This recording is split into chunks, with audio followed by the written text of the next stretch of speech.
Hey guys, my name is Madison Bressman and I'm an energy healer, and today I'm just going to tell you about my full story. How I got into all this healing work, spirituality, business, and what brought me to the kind of work that I do today, helping entrepreneurs, business owners all across the globe, going within healing and really just unlocking their fullest self. So I grew up in the Bay Area, in the Silicon Valley, and my dream early on was I wanted to be a Silicon Valley entrepreneur. I got my first computer when I was about 15, and it was the Great Recession, and my dad took me to Best Buy, and they basically said, hey, times are rough, and I want you to learn how to make money on this. So I started building websites, I started learning how to do things and a bit of marketing, and within a short while, I ended up creating this online affiliate marketing company where I build WordPress websites around certain products, blenders, creams, health stuff. And I ended up, creating websites that would promote these products, and when people bought them, I'd earn a commission, and the business did extremely well within a few months. And within about a year and a half, I did about $250,000 in commissions, and I was doing pretty well for myself. And I started to go deeper into this, and started getting more into the software side of things and programming. And my dream was really just to be this kind of next Mark Zuckerberg figure. And I wear the hoodie and the jeans, and I even kind of took on the whole act. My favorite movie was the Social Network. And I actually, after graduating college, I went to this thing called Dev Bootcamp, which is this about 3.5 week long coding boot camp for, at the time I was 18, but yeah, for adults to get software jobs in high tech. And I did this and eventually went on even further to get do study computer science at Middlebury College in New England, Vermont. And when I was there, it's a very prestigious liberal arts college. We're all paying a lot of money to be there, even though I was on financial aid. And it was just very harsh winters. I was extremely stressed out, taking a ton of really hard computer science classes. And there's something at the time that I just was not happy, to sum it up. I was stressed out of my mind. And started slowly but surely, I started getting this intense brain fog, actually. And I remember telling one of the nurses there, that it's like I can barely do my work. It's like the IQ that I was operating on was, I went from, just a very low cognitive ability. And I remember telling her this, and that I had final exams coming. And things just got worse. I remember going to the cafeteria, and this girl was looking at me and was like, what are you doing? And I had this cup of water, and it was just spilling right over. And I was just so out of it at the time. And feeling just so bad, and I was just sleeping for so many hours. And eventually, all the stress added up to me, and my roommate and I, we were both computer science students, and we had this big computer science exam, and there is this part of the school where you're trusted to do the exams at home for the allotted period. And so we actually, like all the other computer science students, we just did it together. But the teacher found out, and it actually ended up leading to, at least me getting kicked out of the college or suspended for the summer. And I went home, and about 2 weeks later, after being suspended, I was just incredibly just burnt out, devastated, and kicked out on top of it. And I remember waking up about 2 weeks later, and my hands just curled up permanently as I woke up, and they were just incredible pain. And I just really could not open them. Just completely crumpled. Extremely small. It was like they got hit by a truck, but obviously nothing physically had happened to them. And they would actually remain like this for the better part of 6 years. And that's how I'd launch onto this whole journey that I've been on now. And so I'm just gonna, tell you how did it go from there. So the first thing I did, like anyone would do, right, is I go to the doctors, and they have absolutely no idea, right? They're like, well, did anything happen to your hands? No. Were they hit by something? Did you step on them? Did someone do something? And obviously the answer was no, nothing had physically happened. I was, just studying during the time, very stressed out, but just studying. And they did everything they could with me. They did the MRIs, they did the x-rays, they did blood tests, they did EMGs, they did this kind of shock therapy stuff, literally everything. And no one really seemed to have an answer. At the same time, I was doing alternative therapies. My mom, for my benefit, she's quite open-minded and more in the holistic side of things. So one of the first things we did was, we did massage, and I went through 10 massage sessions. And I remember going through these massages, and there was so much tension in my chest, my heart, that not only was my hands clamped up, but my whole chest was clamped up. There was so much tension in my chest, my hands, that it was caused excruciating pain. And I remember when the masseuse was going in on me and doing the fascial releases, I remember telling him, I was like, I'd rather be in a POW camp. Like, it was just incredibly painful. But yeah, he's, said the same thing to me. He's like, working on you, like, did you get into a car crash? Like, your body's completely torn apart. And again, there was nothing physically that had actually impacted me. And so, the massage, yeah, it did help a little bit, but it wasn't enough. And then the next thing I did was, my mom actually at the time, she worked at a nonprofit called the Canal Alliance, which works with a lot of Latin workers in California. And so I went to this famous healer who works on the grapevines there and helps the guys who pick grapes all day, right, and their backs and other physical problems that that they face in their work. And I remember going into this really crazy little shack up in Napa Valley. We're from Marin County, a few hours up north. And he ends up just laying me on the ground and just completely steps on my back and just cranks my whole back up, flaying me like a chicken. And it was, you could just hear the back snap and just go boom, crack. But, other than just having that experience, again, my pain was still there, and my hands couldn't work. And so this same time that I started actually, I had to figure out, well, how do I deal with this pain? Like, it's actually excruciating to wake up to this. And all I wanted to do is just sleep all day. That was kind of my way to escape the reality. And eventually the doctor said, okay, well, we'll give you different pain medications. I had a whole list of things, I forget the exact names, but a lot of that was just heavy doses of ibuprofen, just stacks and stacks of ibuprofen that would probably take for the better part of a year and a half. And so anyway, it's the summer, I'm still in incredible pain. Also unfortunate, like for me, is I got funding to do another startup at the time from the college, like a little grant, but I can't do it. So the whole essence is I really can't use my hands at all. I can't use the computer, I can't use the phone, I can barely hold a book. And so my actual ability to find out things, research things, learn about things is pretty limited.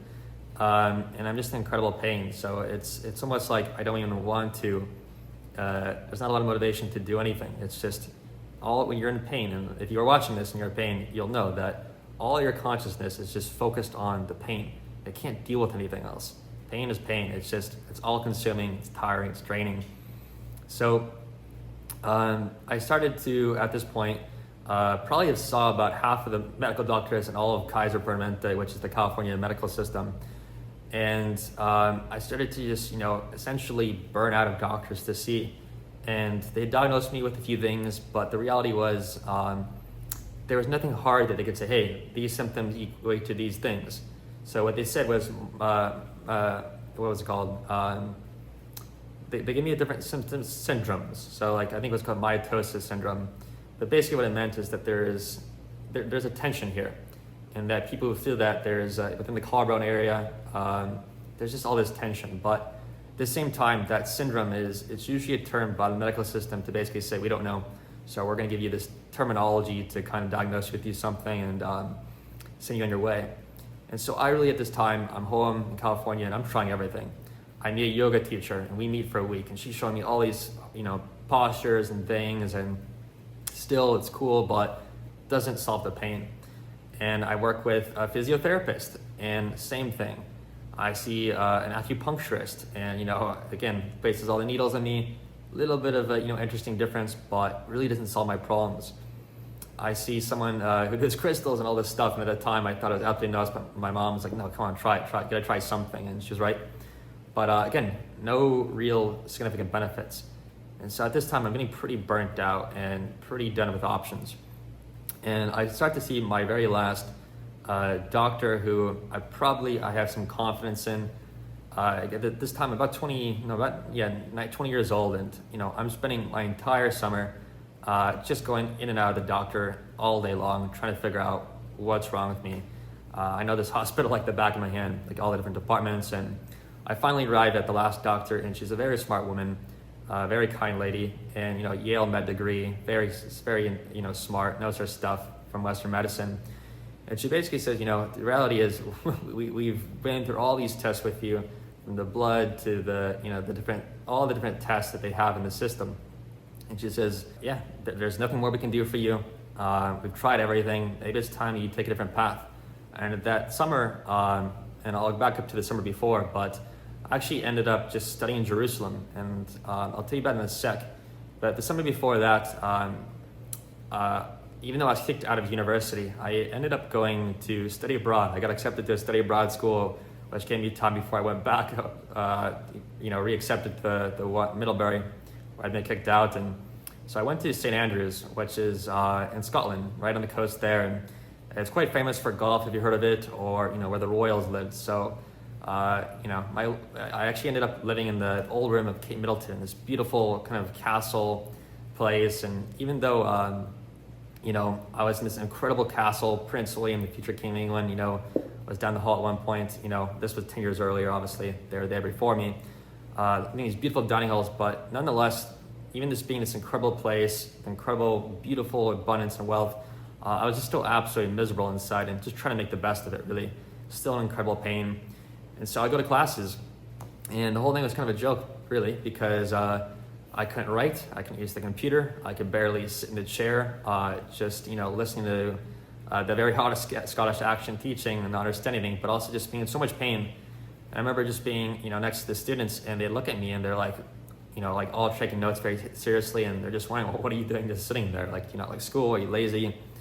So also just dealing with all the kind of social stuff of just, what are you doing here?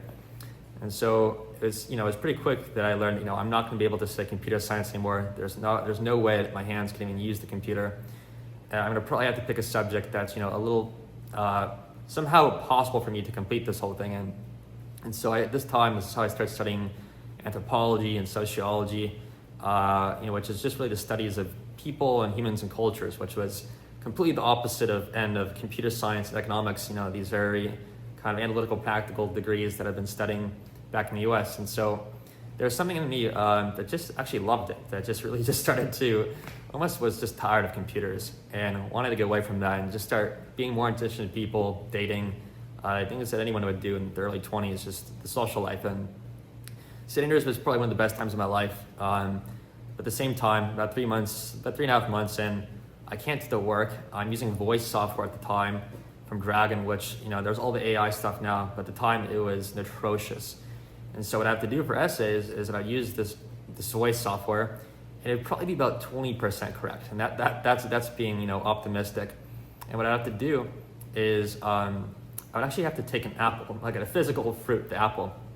And the apple was what I used to work on the trackpad of the Apple MacBook, because that was the only object that had the right surface area to move the mouse.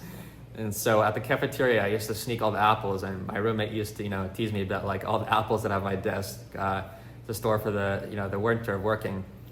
And then so I used the Apple, the voice software, and then because I really just couldn't use the hands, I couldn't use the fingers, I actually would just take a pencil and just would basically like stamp the keys, like M, A, D, D, I, S, O, N.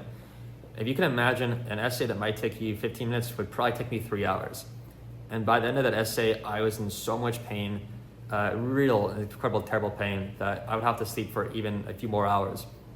So my entire life was basically just spent in survival, like just trying to make it through the day, just each day, minute by minute, of just dealing with this pain. And even though I'm in these beautiful situations, beautiful people, things happening, it's just I'm just trying to take my mind out of the pain. And at the time, in Scotland, they have different ways of their own medical system, right? And I go to their NHS and still no help. I go to it's kind of like their version of the chiropractor. It's, I guess, osteopathy is probably the way that they've described it, but still no real great help. No one's really getting to the root of the problem. Everyone, wants to help, but the reality is it's not helping. And so eventually I actually end up dropping out of university because I don't know what to do. I can't do the work. It just isn't happening for me. And for the first time in my life, I just start traveling. I'm kicked out of school, kicked out of school back home, dropped out of the one I just went to. I have enough money from the business that I started when I was in high school and other things to just fly a bit and see where the universe takes me in. So I drop out of school, and the next day I fly to Paris, which is not a bad place to go to. And I'm just actually still having the time of my life at the time, and just, just exploring the world for the first time and seeing what it's all about. And I did this European tour, and I go to Paris, and I go to Amsterdam, and go to Berlin, and go to Norway and Sweden and Poland. And Poland was this amazing place where actually my father flew out, and we ended up visiting Krakow and Warsaw and Auschwitz, and actually seeing like a place where my ancestors had lived. So I really ended up kind of getting into this spiritual journey, and it was really beautiful. But the summer was there, and the reality was I was still in pain. Flew back home to California. I went through a whole list of 10 more doctors, and still there was just nothing else for me to do. And that's when I met the woman from Yale Med, right? Who just said, well, there's nothing more to do. So maybe you're gonna have better luck, maybe on the spiritual path, because she knew I was going to Jerusalem at the time. So around this time, I started going to study in Israel and the Hebrew University of Jerusalem for 6 months. And it was this really amazing experience. And it's just phenomenal. If you have a chance to go to Israel or Jerusalem, the holy city, it's just, there's a reason all the major world religions are there.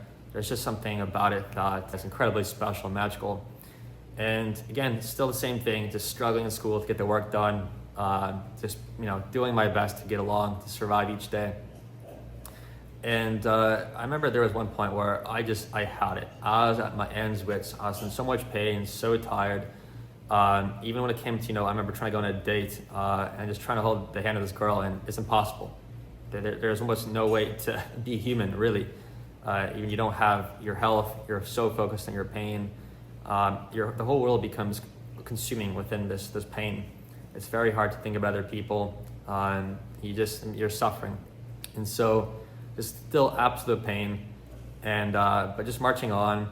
And I remember going, one night to the Western Wall. It's a very special place. You see the big wall in Jerusalem, and you have people pray at it, and really just kind of at my wit's end. But at the same time, there's just this little thing in me, and what I would call it is faith. And it's probably the first time ever that I just had that sense of faith. And what it meant is that even though everything in my physical reality is just absolutely not working, physically, mentally, at the time I'm trying to apply for internships and jobs and whatever, like all the other kids, and there's nothing. There's something in me that just says it's going to be all right. And I can only describe it as an essence, a feeling, that there's just something in the bigger scheme of things that's going to work out for me. And so I followed that. And, as much pain as in, that there's this little essence of me that just says, carry on, that's all going to work out. And about a week later, actually, I end up getting an interview from the one major internship or job I applied for at the United States State Department in DC to get basically people really high in tech schools into the government to do public service work. And out of 900 people, there was 7 people chosen, and I couldn't believe it, but I was one of them. Of all these PhDs at Harvard, Stanford, Yale, MIT, so forth. A kid who went to a liberal arts college studying anthropology, was now going to be the product manager of the State Department. So actually I ended up, not really knowing what I wanted to do in this part because I can't use the computer. The tech's kind of a hard career. I thought maybe it might be cool to be a diplomat. Maybe I got over-glorified it. Maybe I thought I'd be doing cocktail parties and wearing suits and meeting with bigwigs and leaders. I'd shortly find coming to DC that's far from what it is, and it's a very strenuous job. And so I went to DC for a summer and was a product manager at the US State Department and worked in some pretty cool stuff on intelligence, procurement, worked in the Pentagon. Just got to see kind of what the first of my life, having like an actual job, a corporate, sort of life, what that's like, cubicles and all. But still, I just knew that was just an experience that wasn't where I was going to spend my life. And so nevertheless, I finished up my career there, and I ended up going back to school for another year and a half to finish school. And the reality is I actually hate college. It's freezing there. A huge part of the symptoms that I was experiencing at the time was that it was the cold that made the pain even much worse. And so if you were there to see me in Middlebury, the other students remember that I couldn't carry my books, the backpack. I couldn't do much of anything. And the cold just exacerbated the pain. And going to school in Vermont, in New England, United States, it's freezing there. And so I had these incredible gloves and the jackets, and I'd have heating in the room. And then, it was kind of sad even just thinking about it now, but at the time, every single thing would upset me. It was like their whole nervous system was in complete shock. And I remember that all my beds, they had to be extremely hard. And because they didn't have any beds at the time that were that hard, I ended up just sleeping on the ground for the better part of the year. And I mean like the actual physical ground, with a small pillow. And so when people, friends, visitors would come in, they'd be like, oh my God, this is how you live. But at the time, that's just, again, I was surviving. That's just where I was at. And again, just still in incredible pain. I'm still trying to figure out, what's the problem. At some point, I get like a Lyme disease test that comes back positive, and I think, oh, maybe it's that. If I could just cure the Lyme disease, it'll be something. But it seems to be kind of a rabbit hole to an end that is probably not even true. And I even get another test done and it's negative. So again, the tests are faulty. Doctors still can't help. Eventually, I end up going back to California, where there's a graduate school from Middlebury. Basically, because around this time I had met a teacher called an Alexander teacher, and I invite everybody who's on this path to just learn the Alexander technique. I won't go into the full story of who he was, but he was this incredible intuitive from Britain about 100 years ago, who basically developed this technique using thoughts in the mind in order to control the body. And so a lot of actors use them to correct their throat and their performances. A lot of actors who, let's say, like they're very depressed and like they play that role day in and day out. Well, their body and their mind ends up actually believing that to be true. And so the technique actually helps you to open up your body and your mind. And it's this incredible system. And it was the first time in my life, the first time that I remember that with my thoughts, I could start to even slowly open my hand. And it would just blew my mind. And I told them, like, I'm gonna make you a millionaire. Like this stuff would change my life. And I put so much money and so much time that for 3 months straight, I just saw this woman every other day, just commuting back on the ferry, like 3 hours each day from my hometown to San Francisco, just to see this woman, to do this work with her, to get a session, just a little bit of hope, a little bit more improvement each single time. Eventually, I kind of hit my ends with it, where I had made so much progress, but at the same time, I still can't use the computer, and I really can't do much of anything, physically speaking. But it was the first time that I realized there's something that can help me. And then shortly after, I ended up getting across the kind of the sister work called Feldenkrais. And Feldenkrais is by another incredible intuitive named Moshe Feldenkrais. He was an Israeli, very prominent to this day as a healer in biomechanics. And it's basically it's almost like, if you were looking, it's almost like yoga, but it actually deals with an ontology, which is it's basically studying how babies move when they first start to walk. Like they're on the floor and they're playing around, they're rolling around their nervous system. And so you can go to like a Feldenkrais class, and where there's just groups of people on the ground, almost just doing these very slow micro movements. And what they're doing is they're training their nervous system to rewire to how to move a bit more efficient. And so this was another absolutely mind-blowing thing about how you could use the mind and the body itself to rewire the body. But nonetheless, I got all of these sessions done, private and practice group, and still I wasn't quite there yet. And I remember one day, somehow I came across this book called Healing Back Pain by Dr. John Sarno. It came up a few times, and I devoured it. And the whole essence of the book, which launched me really onto the path that I'm now, is it was showing how most modern back pain illnesses, that they're all psychosomatic, meaning that we all have, experiences in life, things that happen to us, maybe we're not aware of, right? But this is trauma. And that suppressed energy of extremely strong emotions like rage, guilt, shame, fears, terrors, it actually gets kept within the body. And it's subconsciously suppressed. And that suppressed energy, it needs to find a way out.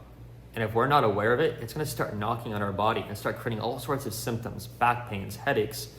And this is the first time in my life that I realized, oh my God, maybe it's not a physical problem that I had, but maybe it's a bit more on the psychological side. And this is extremely hard for me to swallow at the time, because a lot of the challenges that I have, and I get deeper into the work and inner work, but it was with my father at the time. and all the just the tension and stress and trauma that I had growing up with my father. And my father was a psychologist, so growing up at the time, psychology, don't want that, fuck that, I'm fine, I'm great. But the reality was that's actually where I needed to go. And so after reading this book, I started to get closer into that part of the work. And so Dr. John Sarno, he's dead at this point, he's passed away. But I ended up actually getting on a call with one of his predecessors, his name's Steve Ozanich, and he was he's probably one of the greatest healers still to this date. And I remember getting this 2-hour healing session with me. And basically what he kept saying, and I couldn't understand at the time, until one time it clicked, was just basically saying you're fine. And it's just a choice to choose that you're fine. And that within the present moment, that nothing, there's no pain, there's no suffering. So if you can just stay in the present moment, then there's nothing to worry about. And it's the first time in my life that somehow something just clicked. And he's telling me about all these spiritual principles, and I remember thinking, what the hell is this guy talking about? And I come home from the session and I'm driving, and I get on the side of this waterway, and all of a sudden I hear this voice I realize it's talking negative. And I see that I'm not the voice. And the exact same second that I see that I'm not the voice, and I just choose to be present, it's like this entire veil of light just blows up in my face, and all the darkness just dissipates, and I feel for the first time probably in my life, just this, 3-5 minutes of just utter, complete peace and calmness and stillness within my whole universe. I'm like, oh my God, there's really something to this. And so I remember the time, I'm still asking him questions, and he writes me this email, and he says, the real point of this work is it's not to get out of pain. It's about growing in consciousness. And he said, and I'll never forget it, that all that you're looking for is yourself. The answer is love. And the time, I probably kind of brushed it off, or it didn't quite hit me as it does now. Thinking about now, I just feel like crying up about it. But yeah, that was really the essence of the journey. And so with that in mind, I ended up getting into therapy, and going to therapy about 3 or 4 times a week for about 2.5 months in San Francisco. I was with this older guy, and at the time he specializes in, it's called TMS, so tension myositis syndrome, is this idea that if you have some kind of physical symptom, it's basically a nervous system issue, and that your body's just reacting to it, and that it's all this suppressed trauma, emotions that are creating those symptoms. And so he's the first person in my life that really just started to actually question my ego. I thought I was the best at everything, greatest at this. And he was the first person to basically drop me into my emotions, and to even point out to me that I wasn't even in touch with my emotions at all. I could not feel anger at the time, or guilt, or sadness, or joy, or anything. I was so numb during this time. And that's probably why I wanted to travel so much, is I wanted to do anything I could on the outside just to make me feel something, even if it was a crazy experience. That's why when I go traveling, I would do some pretty crazy stuff. I'll go to these pretty crazy courts in Jerusalem that are very dangerous, and in Morocco, and all sorts of crazy situations, because I wanted to feel something, anything. But this therapist was the first time that he really just dropped me into how I felt inside, and it always went back to the same thing. I remember, I'll be talking about something and it pissed me off, and he's the first person to show me, well, what's a trigger and why does it trigger me? And it always came back to this, that something was making me feel less than or inferior.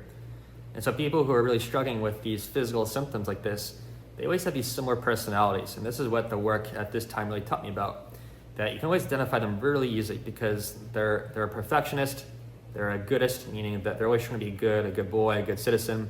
They're wrapped up in their morals, and they're into stoicism, meaning, or they embody this like a false form of a stoic, where they're just emotionally suppressed. And all of those personalities, they're just basically trauma personalities, and they're all ego. And so as we started to do this kind of psychological work, it was the first time I started to realize, oh wow, yeah, there's definitely a connection between my physical pain and emotional pain. And so what I started to do is, as I started to slowly start to be able to get into that emotional pain, at the exact same time, that physical pain started to ease up. And I started to really start to make progress in my hands. And just a little bit before this, I'm remembering now, right before I saw the therapist, it was the first time that I actually was able to really break free to be able to use my hands. So this Feldenkrais teacher I saw, I remember, it was just crazy how all the universe was just lined up. Like every single person I needed to see was just the next step of the person that I needed to be with on my journey. And she told me the story that she was a piano teacher as well. And at the time, she was like this child prodigy of a pianist, this little girl, kind of like how I was as a computer person. And she told me that, she actually at one point was not able to use her hands on the piano at all as a teenager. And I asked her why, and she kind of just didn't even answer. And you could tell that there was something there. And she remembered her telling me, I was like, well, how did you start to use the piano again? And she said, well, I actually had to become friends with it. She said that one day she'd walk in and she'd see the piano and she'd say hi to it. And she'd smile and all this pain would come about. And the next day she'd do the same thing and she'd go a little closer to the piano. And although the pain came about, she would take a step back and then wait a few days, come back, and then she'd put her hands on the piano. And then all the pain would flare up, all the symptoms. And eventually she just started to get closer and closer to it. It started to just recondition her mind to realize this piano was safe. So I did the exact same approach with the computer, where this is how I started using the computer, was even just thinking about the computer during the time, even the thought of it would send me into a shock where I'd have to spend 2 hours basically just recuperating from it. And so what I would do is I would do the exact same thing. I would say hi to the computer, I'd smile to it, I even give it a name, I think I said Sarah or something. And each day I just get a little bit closer to it. And one day I remember touching it, almost like I was playing tag, and I was like, I got you. And I walked away, incredible pain, but I knew that I got closer. And then the next day, I put my hands on it. I don't type, but I put my hands on it. And in about a week of doing this, getting closer and closer to the computer, just rewiring my brain that it's safe, I start to type again. And even though it's incredibly painful, and it would be for many years after, I can still do it. And so with that, being able to use the computer, realizing that my emotions were the key cause of my pain, I started to realize, okay, I need to figure out the psychological stuff and go all in on this, because there's something that's still off. And so the main work that we do within that kind of level of therapy is it's child therapy. And if you've done any kind of therapy, you'll probably understand the ideas of inner child and triggering and being in touch with their emotions and all this. But it seemed like the actual tools that I was getting, and I'm a technologist. I love software. Even now today, I use AI for my company. But it seemed like the tool itself of healing was it was like they're giving me a chisel, and I could see that there's a giant mountain in front of me. I'm like, well, how is this ever going to play out? So I asked him, Doc, the psychologist, how long is this going to take me? And he basically, without saying it, was pretty much insinuated, probably over a decade. And I was, I'm 23 at the time, and I just say, there's no way, I want to do all this stuff. There's no way I'm going to spend the rest of my life doing this. So I stopped work with him, and I set out again. During this time, it's COVID. I end up actually doing this startup with my friend in Silicon Valley. But there's fires in California, there's COVID, and I'm at my family's house. And if you're in this healing journey, you probably know how hard it is to be with your family, especially when you get to the point where you realize that actually is the source of your problems. And I end up basically moving to Croatia, funny enough. And it was one of the only 4 countries that were open in the world at the time. There's a country in Africa, Mexico, which at the time I thought, I don't want to go there. Should let out, turned out to be pretty funny. But I went to Croatia. There I started to, learn more about trauma. I started to get really into Peter Levine's work, somatic experiencing, it's called. He's this really incredible fellow he's really one of the modern experts on trauma, particularly physical trauma.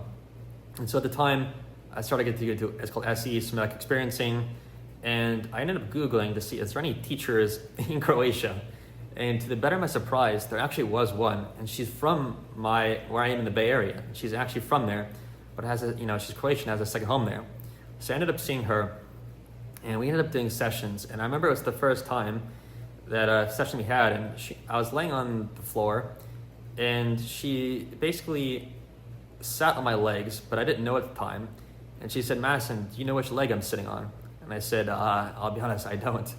And she's like, I'm sitting on your left leg. And she's the first person to tell me this word of you've suffered a lot of trauma. And I didn't even know what the trauma meant at the time. And I said, I'm like really traumatized. And she kind of just sadly went, yes, like you're really traumatized. So this time, there's actually, I have no idea of even where I am in my body. I'm completely disconnected out of myself, my body. I even go get a massage, and I remember thinking, well, what's the point? Because I can't feel it, and I couldn't, because I'm so disconnected from my own body. So the somatic experiencing, I ended up doing sessions with her. Actually ended up going back to California to work with her and make a lot of progress. I remember there was one session where it was like, you're kind of like shaking away from the trauma, like animals shake when they get attacked. They're trying to break off energy. And I remember just like this absolute incredible state of consciousness that had awakened. And it was absolutely incredible. But at the same time, it's like I somehow found my way back into the same patterns, the same things. So at the time of somatic experiencing, the only way I could really describe it, like in the way that we were doing it, was like pretty much an exorcism. And I remember we did some kind of ancestral work and work where I'm just like, literally, it's almost like these demons are flying out of me, and I'm just shaking. All this energy is just flying out of nowhere, and I'm just shaking off all this stuff. And so, again, the somatic experiencing, like I'm making progress, but there's still something that's incredibly off. And this time, I start to get into a work that deviated from it. It's called NARM. I think it's called neuro. Anyway, but it's basically it's child development work, meaning it's childhood trauma. And so the somatic experiencing is great for like really hard stuff, like you're in a car accident, there's a rape, something that's like on the physical side of things. But the reality of most of our trauma is it's a death by 1,000 paper cuts, and that's really what child trauma is. And I start to this work and start working with a woman, and she starts to do her kind of version of the magic on me, and it starts to help too. And I realize, wow, okay, there's even deeper stuff here, and I go into it with that work, but still not a whole slew of progress. And so at this time, I'm in actually Playa del Carmen, Mexico, and I'm living there. And while I'm there, that's why I can start getting introduced to all of the spiritual stuff side of healing. So I mean, like the cacao ceremonies, temazcals. That was the first thing I went to, was a temazcal, which if you're not familiar with, it's basically like a 2-hour long sauna, like this tribal sauna, and it was absolutely excruciating. And I remember I was like the only gringo, the white guy there, and the shaman says the hardest one she ever put on, and she's drumming the drums and the fire's blasting, and I basically say in an hour and a half, like, I need to get out of here. Like, I can't handle it. I'm on the floor. The truth is that most people had probably defecated themselves, and maybe one girl even passed out. This isn't like a tourism thing. This is like real hard shamanic work. And I remember after, like, just lying on the floor, just being, oh my God, I survived it. I went home that night and I put my head on the pillow, and I remember that I just was like transported to this like Aztec realm, and I just saw all these old civilizations and colors and geometries, and it was just incredible. And then what I did was, there was a guy from that ceremony who said, hey man, let's go do this Tepescoite. And I didn't know what it was at the time, but again, I'm in so much pain. At the time, if people are wondering why I'm doing all this stuff, why I'm in Latin America, trying all these crazy things with shamans in the jungle, it's like when you're in that much pain, you'll do anything. So I go to this Tepescoite, which is, it's basically DMT. You smoke it. Maybe I'll post the pictures here. I got some old ones, the shaman. And within about a few seconds, you get transported to this whole realm. And I'll talk about, in more depth in other videos. But it's the first time I'm like, wow, there is a whole other lot of dimensions and deities and colors and spirits out there. It's my first time really being in the spiritual world. And shortly after, I do Bufo, which is DMT 5-MeO. It's the strongest psychedelic in the world. Again, I'll talk more about these specifically another time. But I do remember calling my mom up and being like, hey, Mom, my life's divided into two. There's before this and after this, and my life's completely changed. But nonetheless, after doing that DMT, within about a week, I remember a few days later having probably the worst day of my life. Because what happens is you get dropped from this state of consciousness of about 1,000 to back down to where you are in pain. And that drop is so fast and significant that the pain is just unbearable. And so I remember just being on the pool side of the rooftop, just barely able to function. And so at this point, I'd done plant medicines, I'd done the yoga, I'd done all the Western medicine stuff, and I was like, fuck, still not quite there. Like getting there, but not quite there. And so shortly after, I actually ended up doing, I think my next move was I ended up going and doing mushrooms in Oaxaca. That was a big step for me. And that probably, that again, I've got a 3-hour long video session of me doing mushrooms and a man that took me there. That's a whole long story, but that was that opened me up to things, but still on the healing side, still not quite there. And so I remember going to this time back to Europe, and I was in Spain, and I ended up seeing a psychic. I started to meet this guy named JF actually right before in Plata Carmen, who he ran a men's group at the time, this like men's circle where men would meet and be able to kind of work through things together on the healing side and the growth, their families, their relationships. And it's the first time I ever got exposed to that. And I'll talk about it later, but I ended up working with him, and he became my spiritual coach and helping me lead through some things.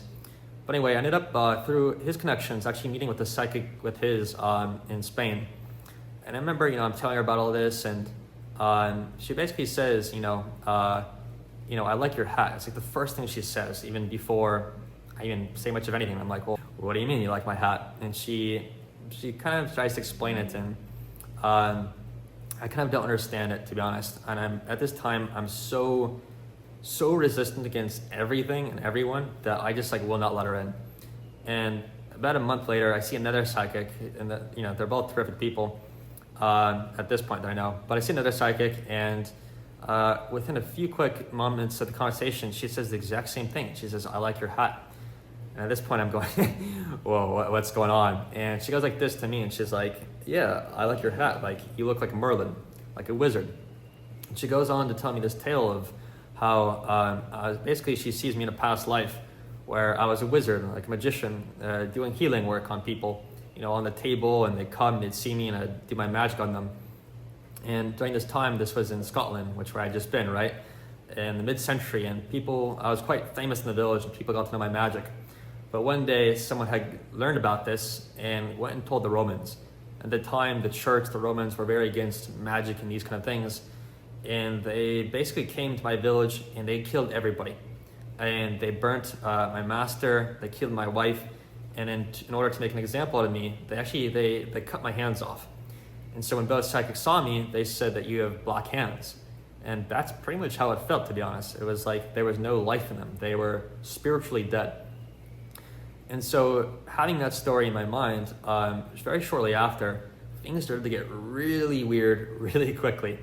And I remember going to Madrid, where I started to live, and almost everything that happened would just turn into wizard themes.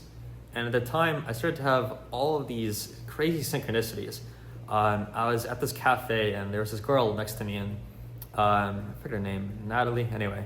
But I think it was an M name.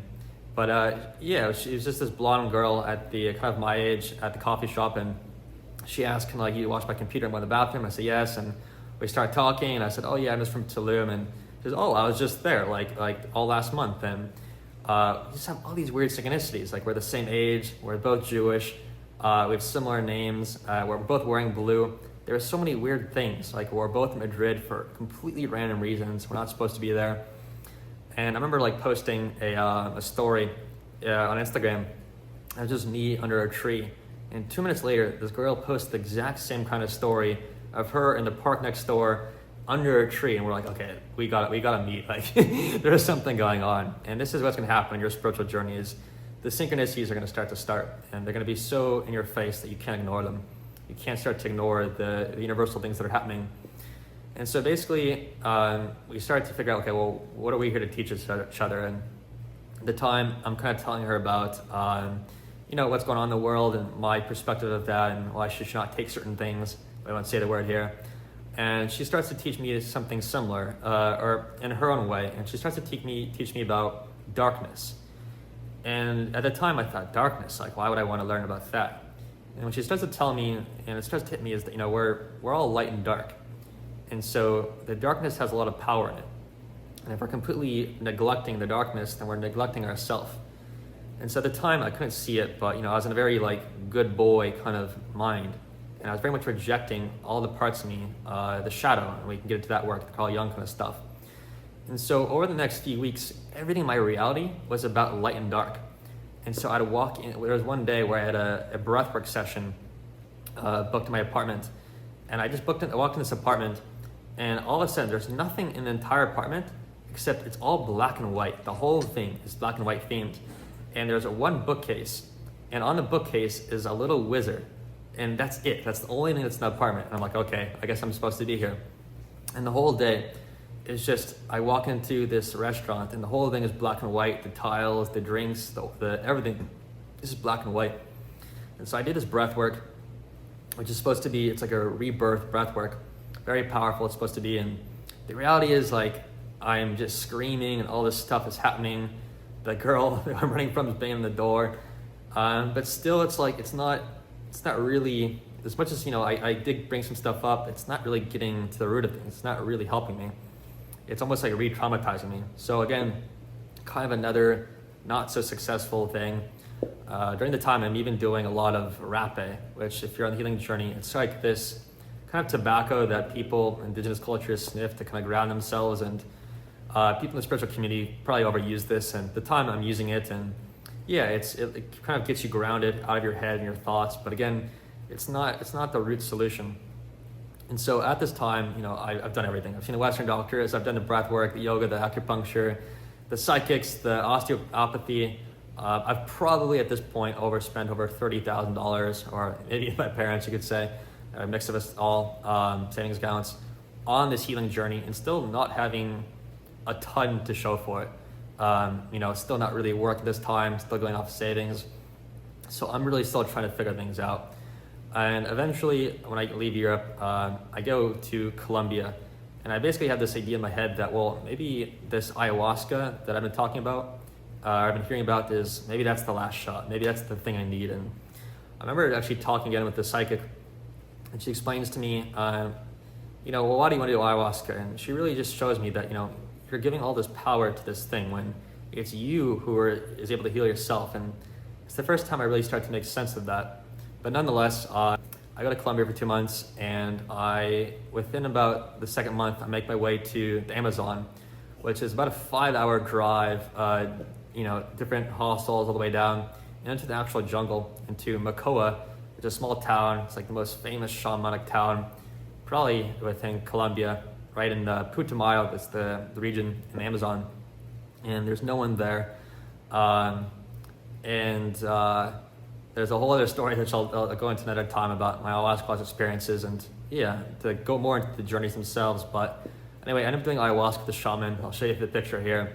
And I really basically realized that the lesson that I've been trying to learn the whole time, it was there, and I just needed to learn to be more patient. It's what the ayahuasca showed me.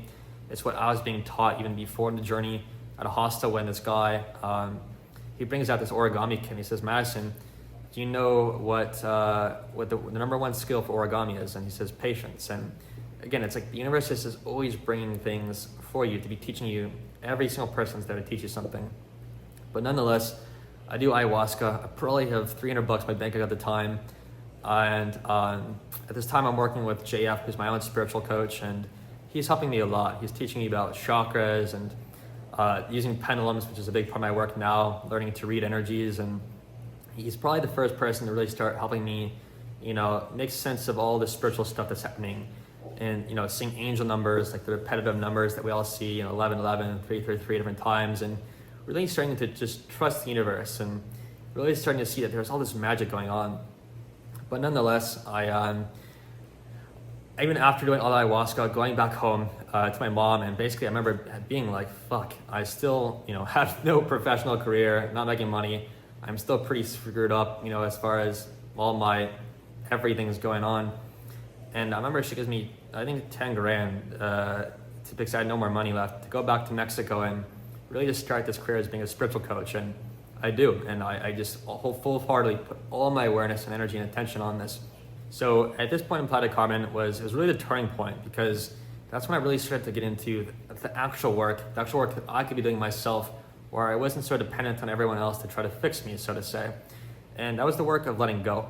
And it started with just reading this book that's probably the most popular book on emotions out there, or maybe on healing in general, called Letting Go by Dr. David Hawkins. And the book basically shows how all of these suppressed emotions, so the anger, the fear, the sadness, the shame, the guilt, that all these emotions, they get stored in our, well, I guess he doesn't even talk about the body yet, but that's more my work. But he basically shows how those traumas, however you want to think about them, they create these lower vibrations in us. And the whole essence of healing and spirituality is learning to actually being with those emotions, facing them, and then surrendering to them to let them go. And so what I do is I read this book like it's the Bible. I read the thing like 20 times. Every chapter, every word. If you were to even ask me now, I could probably quote the whole paragraph. But I memorized this book day in and day out, and I just started practicing. And what I mean practicing is I remember just feeling, as much pride as I could, bringing it up within my body, within my existence, and just sitting with it and letting it go, and just feeling a little bit lighter, a bit more grounded. And I just do all of these things to just start bringing up my emotions. And it's taking some time, but it's the one thing that I can do consistently, day in and day out, at any time I want, to start to improve, to feel better. And as I start going through this sort of, switching my entire paradigm from traveling around the world to trying to get someone to, help heal me, to figure me out, as I start dedicating, being grounded, and for the next 4 years, just staying in Mexico, doing this exact same work. And as I spent all this time going within, not trying to get myself lost in the outside world, as I start to really understand how the inner ego, the mind works, and I start to understand all the patterns that we hold on to, and as I start to let things go, I see all different stones that are on top of another, and how this thing leads to this, and how everything connects. And as I start to do this work, that's when I start to figure out, wow, really developing a very intricate understanding of the human ego, the mind, and how as we let go of that ego, the mind, how everything starts to shift. So as I start to let go of all this heaviness, my life starts to transform. So I just started to really navigate this internal world. And there's a few things that were going on at the time. And so I'll talk about the letting go work, because this is the crucial part of it. But as I started to let go of things, it's like I started to basically get in touch more with my body. So we're still stuck in the head and the safety of it and the anxiety and the thoughts. But as I started to let it go for the first time, I actually started to feel my body again. And as I did it slowly, but surely, it's like I started getting consciousness and feeling back in my hands again, to the point where, I couldn't just, not just use them functionally, but I could sense that these were mine. It's like they were no longer black anymore. There was light in them, and there was gifts. And actually the first 2 months in Playa del Carmen, I ended up, a pretty crazy story. I was looking for an apartment at the time, and it was pretty much impossible to find anything. And at one point at my bicycle, I'm basically just being so tired and just like giving up. I'm like, universe, God, like you gotta help me here. And I look up and it says Calle 44, street number 44, and that was like my number at the time. And 4 for me, my birth number is 4. It meant home, like the 4 pillars, the home. So the next day I got a call from my friend. It's like, hey, I got a place next to me, and it's on Calle 44. I'm like, oh my God. So I go, this is the apartment, I get it. And about a month in, I start to talk to everybody who's in the apartment. And I ask them, well, what do you do? And this woman says, well, I'm a Reiki teacher. And the other one says, oh, I do this kind of healing work. And every single person, it seemed, who was in that house, or this apartment building, was on the path to become a healer, or was. And so one day, this woman goes up and she asks me, well, do you know who owns this place? And I said, no. And it turns out there's a guy named Renee May, who's probably the most famous healer in the world, psychic, millions of followers, documentaries, the whole thing. And he ends up teaching me his technique of being able to use the hands to heal people. And so I learned this technique, and actually for a year in Playa del Carmen, Mexico, every Friday for 3 hours, going to a local prison there, and just volunteering, doing energy work, healing prisoners, and actually starting to realize how to use my hands, my gifts. So as I do this letting go work, as well as learning how to actually use my own healing powers and using my hands, my gifts, is I start to just feel lighter in all sorts of ways. And I start to understand that my whole inner world is creating the whole outer world, that my universe is within me. I remember there's one example when I was just having a bad night, and it was a Friday night, it's a party town, you probably should be out as like a 24-year-old, 25-year-old. And I remember just feeling so down, and I go to this coffee shop and I'm reading the Letting Go book, I'm doing some inner work and reading about abundance. And I'm like, well, what's really blocking me from all this abundance? And I realize I just feel unworthy of it. I just fundamentally, emotionally feel unworthy of it. And I go within my body, I feel this emotion, and I just surrender to it. As the book says, just feeling it, surrendering to it. And as I start to feel that energy leave, I feel the sensation as if like I am abundant. Like I am worthy of it. I have it. And I remember I went to go to dinner right after that. Something says go. I kind of already ate, and I sit in a sushi restaurant. I remember this beautiful woman walks in right next to me, and she could sit anywhere, and she sits right next to me, and just beautiful. And she ends up kind of breaking the conversation and asking me something, and we end up going on a date. And I remember just thinking, wow, it's literally that little energy shift, which it was just powerful enough to change my whole physical reality, to start to bring people in like that. Because people sense our energy, and obviously I'll talk a lot about that work. And so the whole journey just became me going deeper and deeper and deeper within, of learning how to let go of all the heaviness that's on my heart, and really just allowing the next few years, allowing it to teach me about what is it that I need to let go, and using the triggers from my parents and my father who visited, and dates that went terrible, and things I wasn't having, and sales calls that went bad, to learn how to actually work through this stuff, learning the lessons from it. And so, eventually I got to the point where I started just to create a men's group of about 20 men each week. I'm starting this work and learning to teach men how to actually work through the actual stuff that's holding them back, which is that internal stuff. And so as I started to be able to go within myself and to let go of all this old grief and shame I have for myself and self-hate, and learn to forgive for myself, that's the exact same time that my hands started to really work again, and I just started to get myself back. And that was the essence of the journey, was just coming back home to who I was, letting go of all the obligations and the stress that originally had my hands say, no, I don't want to do this anymore. The computer, the hands, I don't want to be the next Mark Zuckerberg, to live up to expectations and this pressure and these standards.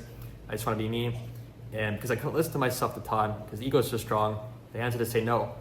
So as I started to get actually in touch with who I was, physiologically in my heart, at a soul level, that's when I started to actually get back to heal myself, my hands, and actually to transform myself, which is about the work that I do now, is actually learning to develop myself as a man, as a being, as a business person, through this letting go work. My energy just radically changed the entire time. And as I started to do all this inner work, I basically started to stop focusing so much on the outside, so much on what other people thought of me, their opinions, their judgments, all this trauma that was just trying to prevent myself from feeling abandoned, rejected, socially estranged. And I started to just free myself up, not needing to think about everyone else so much, and starting to think about what I wanted, what I valued, what I needed, my boundaries, myself, putting myself first. And as I started to do that, I started to just feel better. Like I had more actual energy. I was no longer sleeping all the time. I used to sleep like 5 hours a day, like no joke, just to survive. But now actually getting up in the morning, wanting to live life, wanting to do what I want to do, and just feeling more grounded in myself, feeling calm, knowing who I am, not the egoic me, not who I think I am, but knowing in my heart who I am, and actually feeling safe within my body and myself, that I know who I am, and that no matter what happens on the outside, I can handle it. It's having my nervous system actually embody that. And all of this inner work is what actually has allowed me to take off my own business, which is what I help people with now, about being able to actually be able to connect with myself, and through that, being able to connect with other people and their emotions and their inner problems and their inner challenges, and helping them navigate the healing path and the spiritual lessons that are required to actually grow. And so the work that I've done now with my own healing journey, building my own, multi-six-figure coaching business, is helping other entrepreneurs do the exact same, of actually helping them go within themselves in that inner journey, maybe they've not explored before, and finding what are those hidden blockages, the emotions that are traps, the weights that are on their hearts, their bodies and souls, that are to their own, that they're not aware of, actually holding them down, holding them back from themselves, and then their business as well. And that just leads to the work that I do today, is helping all sorts of entrepreneurs, business owners, coaches, and people around the world who now, funny enough, travel to Tulum in Latin America where I live, to do this same exact healing work, to actually break through to who they really are, past the mask, past the traumas, but really just finding the essence of gold, who they are, beneath all of the debris that they picked up over their life. So that's my story today. If you are watching this and you're in pain, you're feeling stuck, or as if you just know that there's something on the other side of you and you just don't know quite how to access it, I feel you. I've been through all of it, as you've probably heard today, and I'm happy to help you. That's what I'm here for. That's what my actual path and my living is about now. So if that is you, definitely get in touch with me. Leave me something in the comments on my website, and I'll forget to get back to you. But I hope that this story, for wherever you are on your path, whether it's your business, your family, just whatever's happening in life, that you absolutely can get through it. And I can promise you the most important thing to do is it's just to go within. That's where all the answers are. That's where all the faith, the hope, all the sense of security and abundance is it's within. It's not outside, as I learned from traveling to 25 countries, but everything that you want, I don't care what it is, your health, money, just happiness, it's all within you. And I'm happy to show you the way about how to actually access that.